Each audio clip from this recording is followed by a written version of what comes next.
plaza. Oo, Yan, ang sipag sabay-sabay ko, ah. kayo. Sabay-sabay nga kayo. Eto nga, pag next week nga siya, 8 a.m. pasok tayo, 10 a.m. nagigising. Sabi, nung sinabi, Sanayin mo na ngayon. nung sinabi ko kay Doc, kailangan na po namin magising ng 8 a.m. Sabi niya, yun nga din yung gusto kong sabihin. Sanayin mo, sarili mo. Ako talaga yung sasanayin. Matagal yung tulog nila. Yan, para biyak sa ano. Sa tanghali, doon mo patulugin. Hindi na sunny day. Ano na, after na. Para walang sunny day. Mommy, it's still sunny day. I don't like to sleep.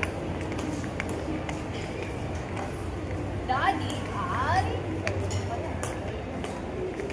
Palo ay, ganun dapat. Palo ay, it's sunny day, why are you sleeping? ganito talaga oras ng tayo. Iyak siya ng iyak kasi